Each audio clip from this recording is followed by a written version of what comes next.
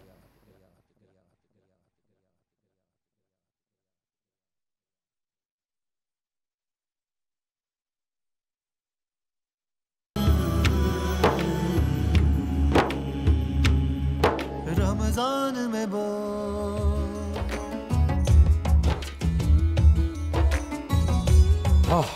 वापसी हो गई जी। एक मरतबा फिर आपको खुशामदीद कहते हैं। रमज़ान में बोल में बच्चों की इफ्तारी जो है वो हो गई। बच्चों ने माशाल्लाह पहला रोज़ा भी रख लिया, इफ्तार कर लिया और अब हम गुफ्तगू का दौरानिया जो है वो आगे बढ़ाते हैं क्योंकि आज तीसरा और गुफ्तगू का दौरानिया वहाँ से आगे बढ़ाते हैं कि मैं उनकी बात करूँ ये कहाँ मेरी औकात कि शान फ़ातिमा ज़हरा हुजूर जानते हैं। तो आज फ़ातिमा ज़हरा रज़ी अल्लाह तआला अन्हा का यौम विसाल का दिन है। तो हमने सहर में भी गुफ्तगू की थी और अभी भी उलमा कराम यकीनन उनकी पर्सनैलिटी, उनकी खुसूसियात, उनकी फजीलत पर रोशनी डालते हैं। बेशक। तो मैं चाहूँगा कि मुफ्ती साहब से जो है वो शुरुआत हो। बिस्मिल्लाहिर्रहमानिर्रहीम। हज़रत सैयदा तय्यबा ताहिरा फ़ातिमा ज़हरा रज़ी अल्लाह तआला अन्हा हर इंसान की जो खुसूसियात और उनके अंदर की जो खूबियाँ हैं वो कई अनवा व अक़साम की होती हैं। कुछ ज़ाती खूबियाँ होती हैं और कुछ खूबियाँ किसी तरफ से आती हैं। हज़रत फ़ातिमा ज़हरा रज़ी अल्लाह अन्हा को इस हिसाब से देखा जाए कि उनकी निस्बतें कहाँ कहाँ जा रही हैं, इस लिहाज से भी उनका कोई मद्दे मुकाबिल नहीं और ज़ाती खूबियों के लिहाज से भी वो बेमिसाल हैं और उनकी शख्सियत लाजवाब है। नबी पाक सल्लल्लाहु अलैहि वसल्लम की प्यारी बेटी हैं। हज़रत मौला अली मुर्तज़ा शेर खुदा रज़ी अल्लाह अन्हु की ज़ौजा हैं। हज़रात हसनैन करीमैन की वो माँ हैं और हज़रत सैयदा खदीजतुल कुबरा की वो बेटी है। तो कितनी निस्बतें फ़जीलतों की उनके साथ हैं जो लगी हुई हैं। ये निस्बत एक तरफ की नहीं बल्कि चार अतराफ़ से उनकी निस्बतें बड़ी मजबूत, बड़ी हसीन और बड़ी आला पाए की हैं।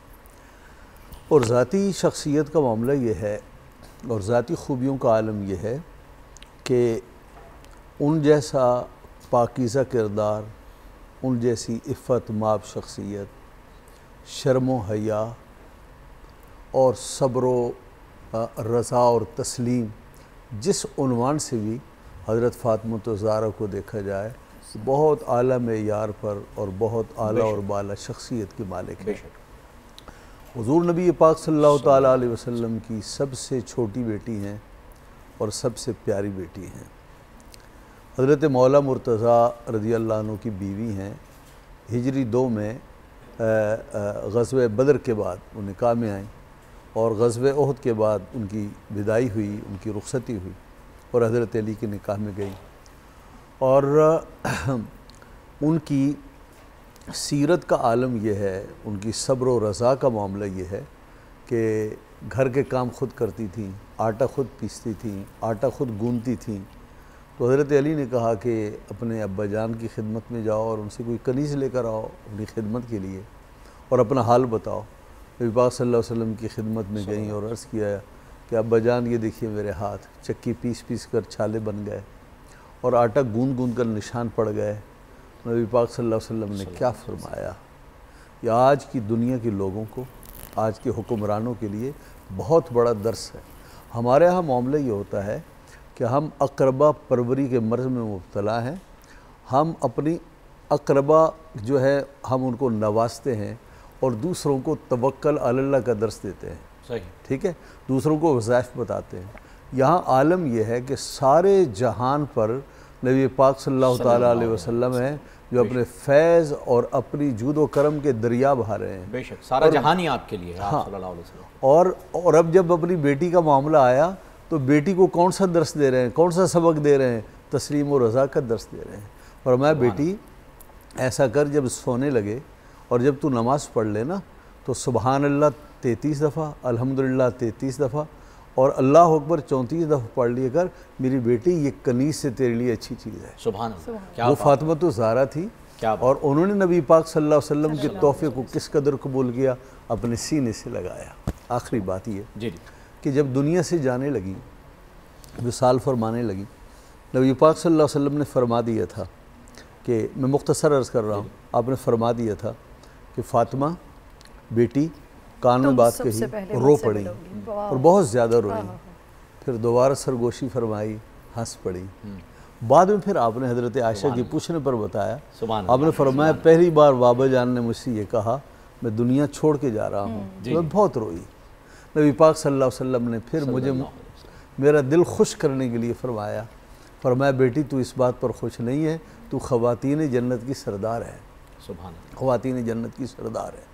शर्मो हया का मामला ये है कि उनका आंचल किसी गैर महरम ने नहीं देखा। शर्मो हया का मामला ये है कि चाँद और सूरज ने आपके बाल नहीं देखे। और जब आप हुजूर सल्लल्लाहु अलैहि वसल्लम के विसाल के बाद बीमार पड़ गई और 6 माह के बाद आप दुनिया से रुखसत हो गई, तो आपकी तीमारदारी जहाँ हज़रत अली ने की, वहाँ अबू बकर सिद्दीक़ की बीवी अस्मा बिनते उमैस ने की। ये मुकम्मल तौर पर हुजूर हज़रत की तीमारदारी में रहती थी। हज़रत फ़ातिमा फरमाने लगी, एक बात बताओ, मुझे बड़ा अजीब मालूम होता है, महसूस होता है, जब औरतों को कफनाया जाता है और उसके बाद उन्हें चरपाई पर रख कर कब्रिस्तान की तरफ ले जाया जाता है, मुझे अजीब सा मालूम होता है, उनकी हायत फिर भी नज़र आ रही होती है। मुझे रात के अंधेरे में दफन करना, और ये बहुत अजीब बात है। तो उन्होंने फरमाया कि ऐसा है, मैं हबशा में गई तो अहले हबशा का ये तरीक़ा मैंने देखा कि चारपाई के ऊपर खजूर की शाखें खड़ी करके ऊपर उसके चादर डाल देते हैं, उससे मैयत जो है वो नज़र नहीं आती। आपने फरमाया ये बहुत अच्छा है, मेरे साथ ऐसे ही करना। चुनांचे रात के अंधेरे में दफन किया गया और इस तरह शर्म हया के साथ आपको दफन किया गया। बहुत बड़ी पाकीज़ा किरदार की मालिक है, कोई शक ही नहीं। इमाम अहमद रज़ा ने फरमाया ना, सैयदा तय्यबा ताहिरा जान अहमद की राहत पे लाखों सलाम। लाखों सलाम, क्या बात है, बेहतरीन। मौलाना साहब मैं चाहूँगा कि आप, वक्त क्योंकि कम है तो आपसे भी। हज़रत फ़ातिमा ज़हरा सय्यदतुल कायनात भी हैं और सय्यद दुनिया भी है, सय्यद आखिरत भी है। जनाब सरवर कायनात सल्लल्लाहु अलैहि वसल्लम की सबसे महबूब तरीन औलाद और हज़रत अली रज़ी अल्लाह तआला अन्हु की सबसे महबूब तरीन बतौर बीवी, बतौर रिश्तेदार भी, क्योंकि नबी करीम सल्लल्लाहु अलैहि वसल्लम आपके चचेज़ाद बेटे थे, भाई थे चचेज़ाद, बिल्कुल। और फिर हज़रत हसनैन की माँ। जैसे नबी करीम सल्लल्लाहु अलैहि वसल्लम फ़ख्र इंसानियत है अम्बिया में, मैं समझता हूँ कि अम्बिया के रिश्तेदारों में हज़रत फ़ातिमा फ़ख्र इंसानियत है, रिश्तेदारान अम्बिया में। और उन पर जितना भी बोला जाए, जितना भी बोला जाए उनकी मदह सराई में, जितना भी बोला जाए वो अपनी मदह होगी, उनकी मदह नहीं होगी। सही। आप जितने भी नबी करीम सल्लल्लाहु अलैहि वसल्लम की मदद करें, गोया आप अपने अपने जो है ना वो करें। वलक़द मा इम मदहतु मुहम्मदन बिमक़ालती वलाकिन मदहतु मक़ालती बिमुहम्मदी, कि आप मोहम्मद और आले मोहम्मद की जब तारीफ़ में कोई मकाला लिखते हैं या कोई कलाम करते हैं या कोई गुफ्तगू करें, जैसे इस वक्त हम कर रहे हैं, आप इतना ही लिखते हैं जितना आप लिख सकते हैं, जितना ही लिख कर सकते हैं। हाँ, और उस दर्जे तक पहुँच ही नहीं सकते। वेरी गुड, कोई नहीं पहुँच, वेरी गुड। और उसमें फिर उन्होंने ये कहा कि गोया आप अपने कलाम की तारीफ उनसे करवाना चाहते हैं, आप उनके कोई तारीफ नहीं कर सकते। मा इम मदहतु मुहम्मदन बिमक़ालती वलाकिन मदहतु मक़ालती बिमुहम्मदी। बड़ी खूबसूरत बात कर दी है, बड़ी खूबसूरत बात कर दी है मौलाना साहब ने, बड़ी खूबसूरत बात कर दी है। इसलिए हम दुआ करते हैं कि हमारी जिंदगी, न सिर्फ जिंदगी बल्कि हमारी आखिरत भी सहाबा किराम अहले बैत व अतहार के नक्शे कदम पर अल्लाह रब्बुल इज़्ज़त हमें गुजारने की भी तौफीक अता फरमाए। न सिर्फ गुजारने की बल्कि हमारी आखिरत भी उन्हीं से मंसूब, उन्हीं के साथ अल्लाह रब्बुल इज़्ज़त हमें उठाए। कल इंशाअल्लाह उल अज़ीज़, बल्कि रात 3 बजे मैं जी हम बिल्कुल इख्तिताम की तरफ हैं। कल इंशाअल्लाह आपका हिस्सा जो है वो कल आपसे खुसूसी तौर पर आपसे बात करेंगे। प्रोफेसर साहब आपसे कल इसी गुफ्तगू होगी, वक्त अब बिल्कुल ही खत्म हो रहा है। इंशाल्लाह रात 3 बजे आपसे इंशाल्लाह इसी पर आपसे यहीं से ही हम बात शुरू करेंगे। कल खत्म हो गया इंशाल्लाह, बल्कि कल नहीं, अभी कुछ घंटों बाद रात 3 बजे आप तमाम लोगों से एक बार फिर मुलाकात होगी। अपना बेहद ख्याल रखिएगा। फ़हीम कुछ कहना चाह रहे हैं? मैं बस यही कहना चाह रहा था कि अब वादा हो गया प्रोफेसर साहब से, अब जो है वो कल इनसे खुसूसी तौर पर इफ्तार ट्रांसमिशन में यही टॉपिक डिस्कस किया जाएगा। फिलहाल जो है वो ट्रांसमिशन का वक्त खत्म हो गया है। इजाज़त दीजिएगा। रमज़ान में बोल से सहर में इंशाल्लाह आपसे मुलाकात होती है। अपना ख्याल रखिएगा। अस्सलाम वालेकुम।